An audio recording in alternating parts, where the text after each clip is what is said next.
Bem, irmãos, nesses dias que estamos vivendo em isolamento, Deus me deu uma palavra e eu queria compartilhar com vocês, até porque nós não estaremos nesse final de semana juntos, mas nós estaremos juntos aí na sua casa. E o tema que eu escolhi é: nós somos reconhecidos ou esquecidos pela maneira que resolvemos problemas.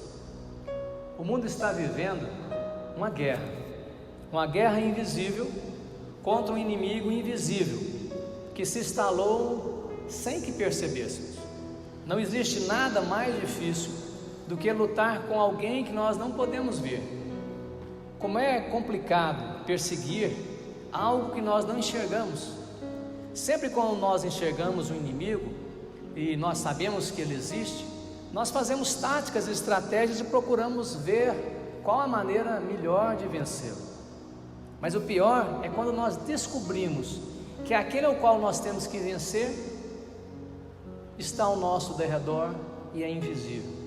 Segundo a palavra de Deus, em 1 Pedro, capítulo número 5, verso número 8: sede sóbrios e vigilantes.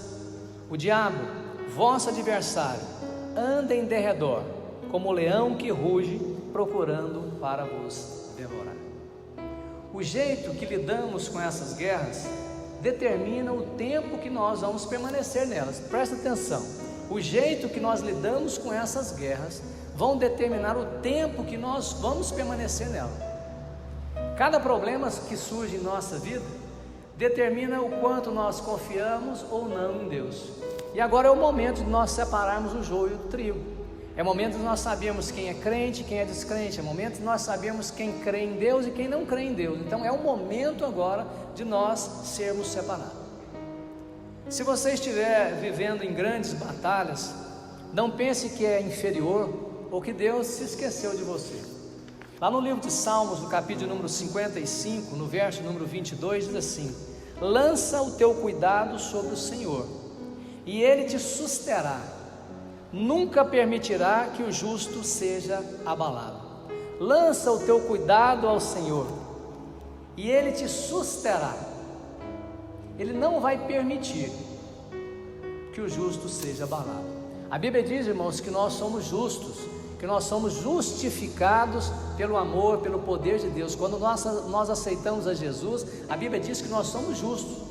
E eu queria que nós observássemos dois exemplos de superação que nós podemos encontrar na Bíblia em tempo de guerra. Eu quero que você esteja comigo prestando atenção naquilo que eu vou falar agora. Israel estava vivendo um tempo de fome, escravizado e isolado. Tempo de fome nós não estamos vivendo, tempo de escravidão nós não estamos vivendo, mas nós estamos vivendo um tempo de isolamento. E não havia como sobreviver. Então Deus chega para um jovem pobre, um jovem com medo, e lhe diz para ele livrar Israel da fome, da escravidão e do isolamento. Eu gostaria que você lesse comigo e acompanhasse comigo a leitura no livro de Juízes, capítulo número 6, no verso número 11 ao verso número 13, que diz assim: então veio o anjo do Senhor e assentou-se debaixo do carvalho que está em Ofra, que pertencia a Joás. E Gideão, seu filho, estava malhando trigo no lagar. Presta atenção que o lagar era o lugar de colocar as uvas, de pisotear as uvas. Eles estavam num buraco com medo, para pôr a salvo dos midianitas. Então o anjo do Senhor lhe apareceu e disse: o Senhor é contigo, homem valente. Um rapaz com medo, um rapaz pobre, um rapaz isolado e um rapaz escravo. E o anjo do Senhor diz: o Senhor é contigo, homem valente. Respondeu-lhe Gideão: ai, Senhor meu, se o Senhor é conosco, por que não sobreveio tudo isso? Para um pouquinho agora, irmãos. Nós podemos pensar em tudo isso que nós estamos vivendo em relação a esse vírus, a essa pandemia. Muitos crentes estão perguntando: Senhor, por que sobreveio isso? Mas o Senhor, irmãos, tem solução para tudo. Vocês vão ver que no decorrer dessa história, o Senhor dá uma solução para esse homem pobre, esse homem escravizado, esse homem isolado, que se torna o homem que vai livrar Israel do isolamento, da escravidão e de tudo mais. Mas muitas vezes nós, como crentes, ficamos perguntando: Senhor, o Senhor é conosco, por que nos sobreveio isso?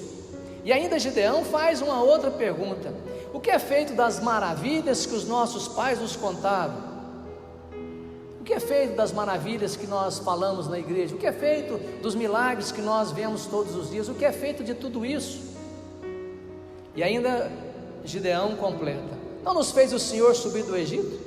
Porém agora o Senhor nos desamparou e nos entregou nas mãos dos midianitas. Então ele estava vivendo o medo, o isolamento e a escravidão.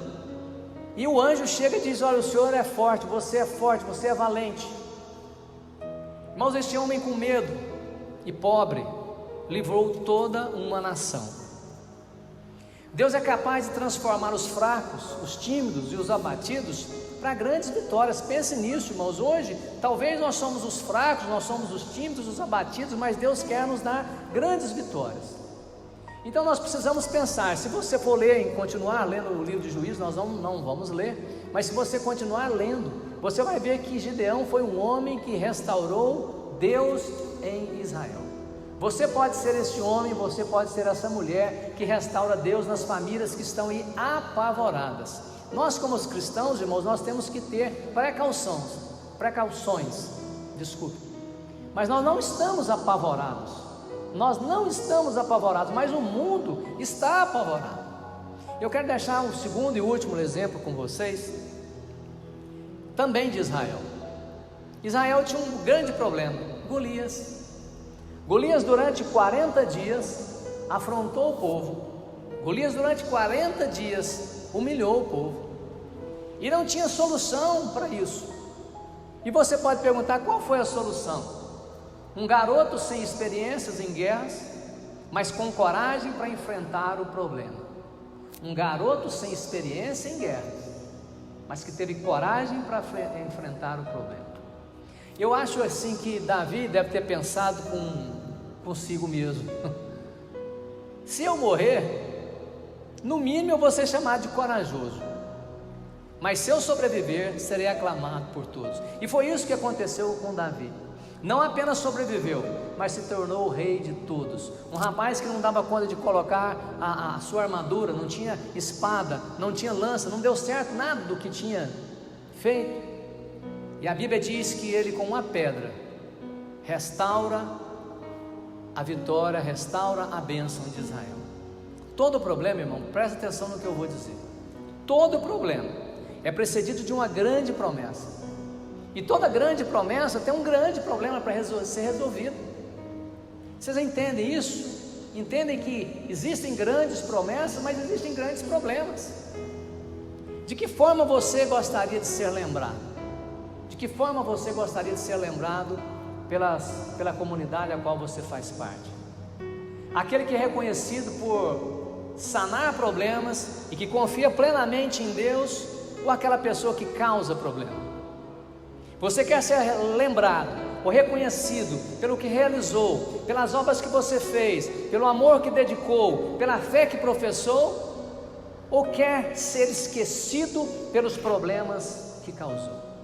Nós precisamos pensar, irmãos: ou nós vamos ser reconhecidos, ou nós vamos ser esquecidos. Eu vou ser reconhecido, ou vou ser esquecido. Você já viu numa conversa informal com seu irmão, você diz: não, aquele cara lá deixa para lá, é só problema. E não é isso que nós somos criados, irmãos. Os homens de Deus são forjados em momentos de crise. Nós estamos vivendo um momento de crise, então é hora do homem e da mulher de Deus ser forjados. Os grandes generais são reconhecidos pelas lutas que travaram. Não foram nas bandas, nos desfiles militares que eles participaram. A vida, irmãos, não tolera quem se recusa a não resolver problemas. A Bíblia é bem enfática em respeito a isso.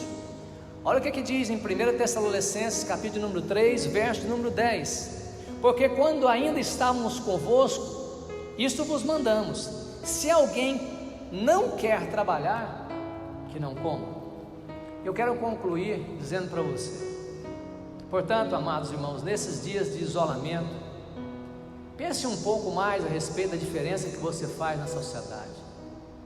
Você está isolado, talvez do mundo, mas não está isolado de Deus. Pense a respeito de qual a diferença que você está fazendo na sociedade. O Senhor está com você, e milhares de pessoas precisam de pessoas escolhidas e corajosas como você, para uma palavra de otimismo. Daqui a pouco, irmãos, tudo passa, e a maioria das pessoas vão esquecer. Presta atenção no que eu vou dizer. Nós não estamos ainda no fim. Essas coisas vão passar e rápido, e a maioria das pessoas não vão se lembrar mais disso, porque ainda não é o final, mas é um sinal, e Deus está nos dando um sinal. Não se esqueça que Jesus está te dando um sinal. Observe e ouça o que o Espírito Santo diz à igreja.